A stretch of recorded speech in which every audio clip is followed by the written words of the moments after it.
You guys found yourselves in a situation in which you were facing elimination. What do you remember about that game, how you guys were able to fight back, win that series, ultimately, of course, moving on, winning the World Series? What do you remember about that moment that you guys can apply to tonight? Yeah, execution. I think it all comes down to that. I think we've been playing the whole year through the up and downs, and this is not going to be any different. We knew it wasn't going to be easy. At some point, it was going to get tough for us. Obviously, we've been playing really good throughout this whole postseason, but the season kind of taught us a lot, and I feel like this is a moment where we're going to get all the experience that we got from not just a year, but the experience that a lot of guys in this clubhouse have to kind of face these couple games, and the whole goal is to play again here tomorrow. Nothing you can do about the past. All you can do about is the present and what you do today to perform, to execute the plan, and to go out there for every single out to kind of like give everything that you have, because, 2 more days you're going to be home and you're going to be resting and having a full off season. Up front, your left, Daniel. Hey, Miguel.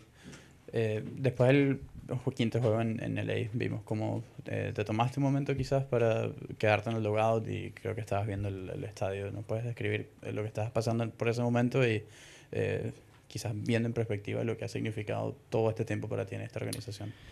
Sí, es primera vez para mí que voy a ir a la agencia libre. Nunca antes había estado en esta situación. Creo que los Dodgers y la organización de Los Ángeles para mí significan muchísimo, ya lo he dicho anteriormente.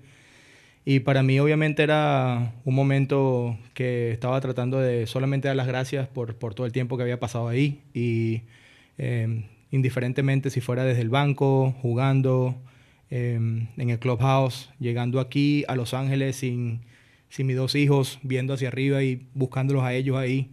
Yo en el 2014 no lo tenía a toda la familia que tengo ahora, y ahora tenía a 20 personas conmigo en el clubhouse. Creo que todo eso era prácticamente haciendo un poco de reflexión de lo que ha sido mi carrera acá en Los Ángeles, y si terminaba ese día siendo el último juego en casa con el uniforme de los Dodgers, quería tomarme un momento, y por eso creo que simplemente salió natural. No estaba buscando ningún tipo de interacción, ni mucho menos, pero sentía que debía quedarme un tiempo extra ahí. On your right, Gabe, straight ahead. Hey, Mickey. Beyond the need to execute and beyond the talent you guys have in the room, what can you say about, I guess, the mental toughness or the stubbornness of this group that makes you guys such a tough out when you're in a situation like this one? Yeah, I just feel like we've been through a lot in our careers, and everybody knows what they need to do to get back on track. I know our offense haven't been doing what we're supposed to do, but we have totally confidence on every single guy. I feel that the most important part is like go to the play and go to the game today without being afraid of failure. I think a lot of guys are kind of making sure that they're doing the job, and it's not about one guy. It's about 9 individuals going with the same plan and trying to attack the other team. Remember, baseball, the other team is trying to get you out too, and they're trying to win the game. So it's not easy. It's a hard sport, and you getting in slumps during the regular season, you're getting in slumps at any point of your career and your life. And obviously right now, I feel like just putting all that aside and just competing for the next 2 days is going to be really important for us. That's what makes us really tough, competing every single day, and regardless of what the situation is, I think everybody have to just kind of forget about the past and focus on the moment right now. Move up to the third row, then the second row, third row. Miguel, yesterday your manager Dave Roberts talked about the urgency of every play in an elimination game. Obviously, that's part of the reason why you're getting the start today. But how do you balance the urgency with just playing free, playing fun, which is something that you've exemplified throughout your career? Yeah, I think it's just staying focused on every single pitch. I know it sounds simple, and it's not a really good answer, but it's kind of like playing every single pitch. Playing every single pitch with everything that you have, because you don't know when the opportunity is going to come, and the ground ball is going to come my way, or the fly ball is going to go to the outfield, or the pitcher needs to make a big pitch. If you wait for that moment to come to you, it's going to be too late. I just feel like the concentration and the urgency have to come from being ready for every single pitch regardless of what inning it is, if they're running on base, three bases loaded, or the situation of the game. I feel like we have to stay in the game for all the pitches, 27 outs on defense and offense, and I think that's gonna be what you guys gonna see from us tonight. On the second row, Miggy. You had the 18-inning game, quick turnaround and stuff like that, and a lot of your teammates were mentioning how the off day couldn't come at a better time. Now that you had that off day, how are you guys feeling now?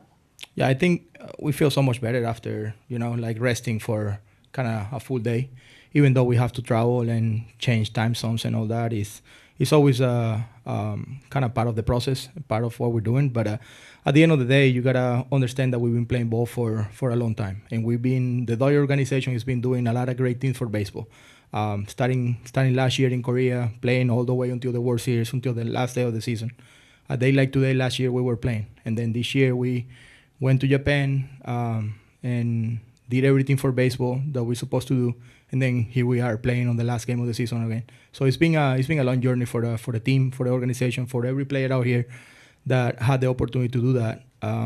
It's been really stressful, and everybody is mentally tired, and physically you can only imagine how it is. We're not gonna do that as an excuse. We're just gonna continue to do what we need to do.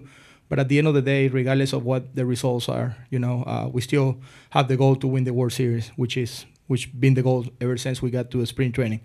But regardless of what happened, I'm really proud of every guy in this room, in the organization, and I feel like we're gonna be feeling really good in 2 days when we got the opportunity to win this. When you're not playing baseball, what does Halloween look like for you and your family? I mean, it's been a couple years doing it with my kids now, and it's just like getting custom up with the kids and going around in Miami and ask for candies. But it's been so much better the last 2 years because they have to do it with the kids on the team. They're having a party right now at the hotel, and so they're having a lot of fun. So I'm happy that the last 2 years they've been doing it on a plane and on a team trip to New York and now in Toronto. And one row behind, Bill. Yeah, Miggy, what did you think of the match race between Haesung and Dave Roberts last night? And does that do anything, break any tension? Of course, it make you smile, and it make you have a good time.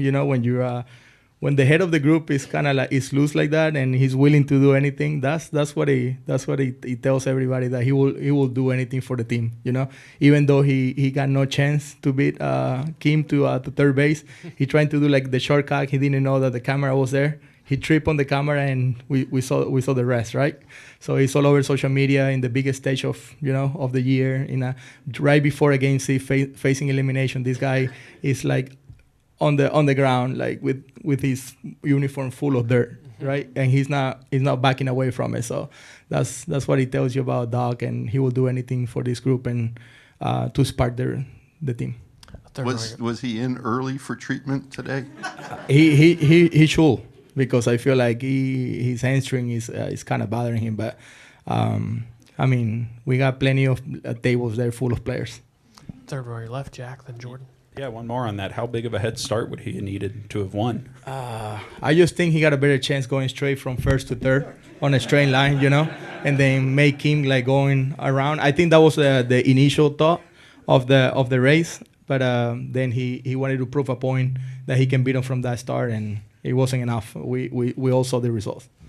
You guys have talked about needing to get to a better team approach offensively. What have you talked about with each other over the last 24 hours to try to do that tonight? Yeah, trying to free everybody up with kind of the mentality of like going to the play without being okay with not being successful or not making a good out. Like I feel like when you want to do so good, you press. And you started like being really careful about your move and about your pick selection and all that. I feel like, we have a plan and we gotta execute the plan. But at the end of the day, we are humans, and we gotta be okay chasing balls. We gotta be okay putting a bad swing on the ball. That doesn't mean that the next guy is gonna do it. So I feel like all we have to do is kind of free ourselves up to kind of like go to the play, like know what you're good at and kind of trust it. And instead of like going to the play thinking about oh, I don't wanna mess the rhythm up, or I don't wanna swing at this first pitch because it's, you know, like I wanna get on base.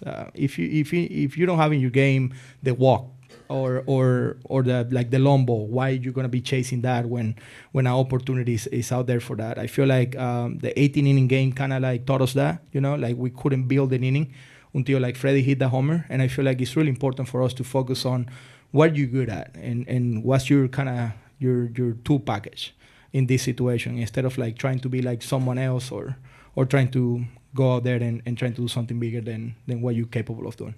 Jordan in the second row, Miggy. But can you talk about your view of Yamamoto since he first signed and showed up in spring training last season to where he is right now? What have you seen from him? Yeah, he just became the guy, you know, the horse that kind of like everybody knew he was gonna be. We got a lot of stats on Japan that he did this for a long time there. We know he came to a different league to face different hitters and all that, and last year was kind of an adjustment for him. And even though he was adjusting to the league, he won the World Series and he was the guy for us. Then this year he took it to the next level where he almost threw a no-hitter in Baltimore early in the year, and then the last 3 or 4 games that he pitched, he's been taking the ball long in the game, and we kind of know that he's kind of capable of that. But at the end of the day, it's really satisfying to see the results the last couple games. So we're expecting him to kind of take the ball as long as he can today, because we all know how good that guy prepares for every start.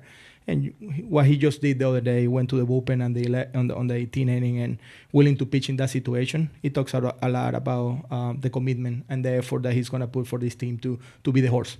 Right up front, Miggy. Y potencialmente hoy puede ser tu último juego con los Dodgers. ¿Qué significa para ti que te den la oportunidad de iniciar? Y tú tienes una relación muy especial con Mookie. Los ha ayudado mucho, y las declaraciones que él dio al final del juego pasado dijo que en realidad le ha sido terrible. ¿Has hablado con él y qué opinión puedes dar sobre Mookie? Sí, para mí Mookie es un jugador que siempre ha trabajado bastante fuerte con él mismo, es duro con sus resultados. Al final del día no puedes culpar a un jugador por sentirse de la manera que se siente cuando quiere hacer las cosas bien. Pero de verdad que mi mensaje para él siempre ha sido el mismo, es que vaya allá afuera y esté para sus compañeros, que creo que cuando haces eso quitas un poco de presión de ti mismo, y que trate de ser un líder en el shortstop y trate de prácticamente poner su atención en algo más, para que quizás así las cosas empiecen a salir, ¿no? Yo creo que cuando sueltas un poco de ti mismo, tienes la oportunidad de concentrarte en el juego en general, no tan solo en tus propios resultados. Y obviamente, viéndolo desde afuera, da un poco de dolor, que de repente él mismo sienta que se trate así, porque nosotros no lo vemos de esa manera, nosotros lo vemos como el jugador que es y todo el potencial que tiene. Pero al final del día estamos ahí para apoyarlos y para que no esté solo. Luego de eso, no sé si será el último juego o no, pero estoy extremadamente contento y muy grato de tener la oportunidad de jugar en una serie mundial una vez más. Abrir un juego de esta instancia creo que es lo que todo el mundo quiere hacer, y sobre todo ya cuando estás al final de tu carrera, que te den la oportunidad y tomarte en cuenta en este momento, es para mí sumamente especial. Miguel, hablabas de ese cansancio físico que vienen arrastrando. Quizás 24 horas es muy poco tiempo, pero en ese periodo, ¿qué hizo el equipo para cambiar el chip para este encuentro? Yo creo que lo más importante es reenfocarnos en lo que hemos hecho en momentos difíciles durante este año.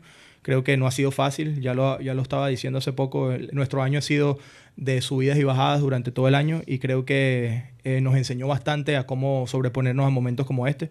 No es la primera vez que estamos en esta situación, y creo que, si te digo la verdad, si en cualquier otro momento tú le das la oportunidad a los Dodgers de ganar 2 juegos seguidos, bastante gente nos va a tomar como favoritos, y eso es lo que nosotros tenemos a favor, que hemos ganado 2 juegos seguidos en muchas oportunidades, y creo que esta posiblemente sea otra de ellas. Oye, me gustaría que compartas con tu audiencia que habla español la situación del Halloween, cómo lo vivieron, cómo lo está viviendo el equipo y los hijos, como lo mencionabas. Sí, bueno, estamos en una etapa que familiarmente, normalmente uno está con su familia, y creo que este equipo hace hasta lo imposible por hacer sentir a todos parte de una familia, y hoy en el hotel donde nos estamos quedando están haciendo una fiesta para los niños, todos vestidos de Halloween y recogiendo caramelos y todo eso. Creo que eso es lo bonito, ¿no? De poder compartir en estas etapas cuando de repente estamos nosotros trabajando y haciendo algo importante, pero al final del día lo más importante es la familia y lo que uno puede darles a ellos como memorias para que se lleven. El año pasado lo hicieron en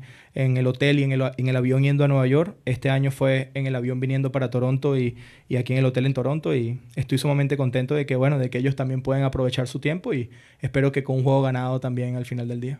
All right, Mickey, thank you so much for your time. thank you, guys. Appreciate it. Good luck tonight.